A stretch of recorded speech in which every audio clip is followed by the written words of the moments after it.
अस्सलाम वालेकुम। मौजूदा सूरत हाल जो हमारे मुल्क भारत में हुई है, तो हम जमीय खुद्दाम ख्वाजा हुजूर गरीब नवाज रहमतुल्लाह अलैह अजमेर शरीफ से एक पैगाम देना चाहते हैं मुसलमानों को कि संविधान के दायरे में रह के अपनी आवाज़ बुलंद करना सीखें। और जो भी कभी भी दीन और मिल्लत के मामलात हुए हैं, चाहे वो नामूस रसूल का मामला हो सल्लल्लाहु अलैहि वसल्लम या अहले बैत अतार का, बारगाह हुजूर गरीब नवाज से हमेशा आवाज़ उठी है। लेकिन अफसोस जिनका के दायरा सब में वसी है, दरगाह और खानकाहों का भारत में और बड़े सगीर में, यहाँ से खामोशी क्यों है?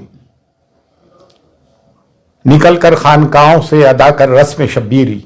और ये वक्त मसक़ी इख्तिलाफ़ात का नहीं है। मसक़ी इख्तिलाफ़ात को दरकिनार रखते हुए, बाला ताक़ रखते हुए हमें कौम मिल्लत के लिए आवाज़ उठानी है।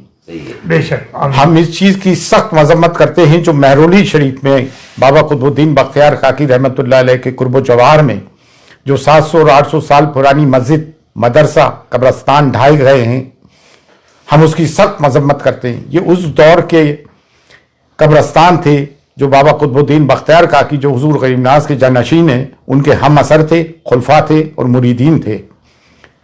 उत्तराखंड में जो कुछ जुल्म हुआ, 14 फरवरी की तारीख थी कोर्ट की, उससे पहले ही आके नगर निगम ने सब सत्यानाश किया। बाकायदा मशीन गन चलाई गई मुसलमानों पे और जुल्म और मजालिम उठाए जा रहे हैं। हमें वो यूसीसी बर्दाश्त ही नहीं है जो हमारी शरीयत में मदाखलत करता हो।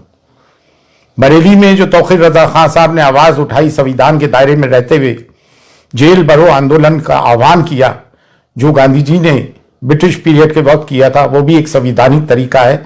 हमने उसकी भी पुरजोर हिमायत की है। और मुफ्ती सलमान अजहरी साहब को जो बंदी बनाया गया, उन पे केस लगाया गया, ऐसी उन्होंने कौन सी बात कर दी थी? और एटीएस को इसमें हायल कर दिया गया। जब भी कोई मुसलमान कोई अपने हुकूक की आवाज़ उठाता है, अपने पे हो रहे जुल्म की आवाज़ उठाता है, तो उसके तार पाकिस्तान से या किसी भी टेररिस्ट ऑर्गेनाइजेशन से जोड़ने की कोशिश की जाती है। पार्टीशन के हम जिम्मेदार नहीं, फिर हमारे पर ये मजालिम और जुल्म क्यों उठाए जा रहा है?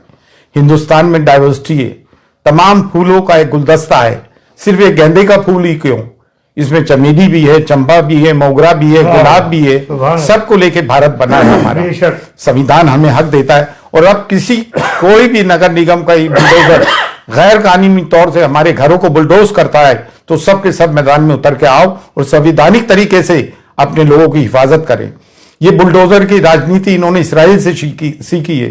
फिर न्यायालय किस काम के, अदालतें, कोर्ट किस काम की? अगर तमाम काम नगर निगम और पुलिस कर लेगी तो फिर अदालत किस काम की? अदालतों से जो फैसले आ रहे हैं कानून की रूह से नहीं आ रहे हैं, बल्कि आस्था की रूह से आ रहे हैं। तो अब मुसलमान जाए तो कहाँ जाए? अब दरगाह और खानकाह जिनका के सब में बड़ा गहवारा है, जिसकी की भारत में सब में ज्यादा फॉलोइंग है, आप लोग आवाज क्यों नहीं उठाते हो भाई? बारगाह गरीब नवाज जो कलीदी दरगाह है, जब यहां से आवाज उठ रही है तो आप लोग भी आए और खुलकर अपनी आवाज उठाएं। ये ना सोचे कि मैं खामोश रहूंगा तो बच जाऊंगा, नहीं। ये हम पे यलगार कर दिया गया है और संविधान हमें हुकूक देता है कि हम अपनी बात को संविधान के दायरे में रहते हुए डेमोक्रेटिक तरीके से आवाज उठाएं। आज हुजूर गरीब नवाज की दरगाह तक भी बात पहुंच गई है। हुजूर गरीब नवाज की शान में गुस्ताखियां हो रही हैं, हमारे नबी करीम सल्लल्लाहु अलैहि वसल्लम की शान में गुस्ताखियां हो रही हैं। कब तक मुसलमान बर्दाश्त करेगा?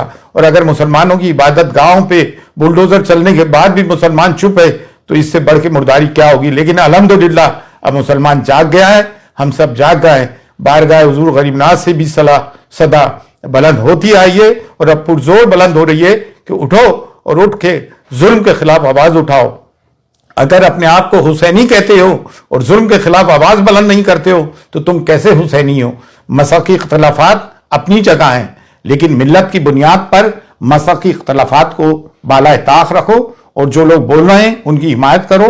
आओ और बोलो मुसलमानों के जुल्म के खिलाफ। फी अमानिल्लाह, अल्लाह हाफिज़। वीडियो देखने के लिए आपका बहुत बहुत धन्यवाद। वीडियो को लाइक करें, चैनल को सब्सक्राइब करें और अपने दोस्तों के साथ शेयर करें।